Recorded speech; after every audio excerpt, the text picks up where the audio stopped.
ទាវពីមឯងព្រៃចែកឯកភ្នំក្តាំងងារព្រៃក្រូចស្វាយជ្រុំជាត្រនំធ្លាប់យំឆ្លងឆ្លើយតាកំបឹងធំរឿងខ្ញុំអ្នកដឹងអងហើយអលោកយាយទេពអើយសូមជួយជាសាងសីកាលនៅពីក្មេងដើរលេងត្រសងទៅមកទាំងតងអូននឹងបងគ្មានលួងមួយថ្ងៃចាស់ទុំភ្ជាប់ពាក្យចែកជើចងស្ពានមេត្រីពេលណាអូនពេញវ័យយើងនឹងរៀបកា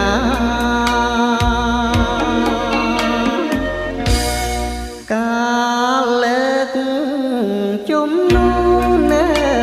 គេដឹងពេញស្រុកថ្ងៃនេះការទុកអូនផ្ដាច់ខាន់ស្លា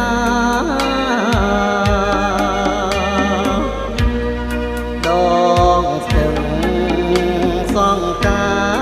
រធ្លាប់តែទឹកថ្លាឥឡូវប្រែជាក្រមចិនចៅសួរអីគង់ទុំដេចឡាយឬស្យាឲ្យខ្ញុំរងទុកខ្លោចផ្សាអួលចិនដាអរាមងសៅថ្ងៃនេះទៅមុខបេះងងខ្ញុំត្រូវដំបើឈ្មោះខ្ញុំត្រូវញាតគេហៅពងម៉ាយមលូស្លា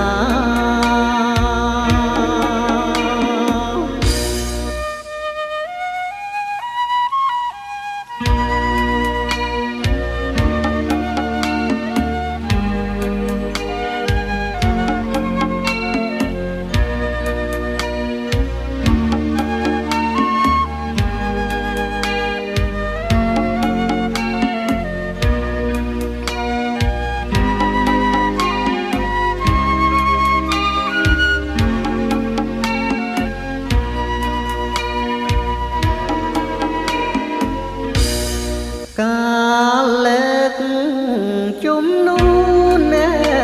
គេដឹងពេញស្រុកថ្ងៃនេះការទុកអូនផ្ដាច់ខាន់ស្លា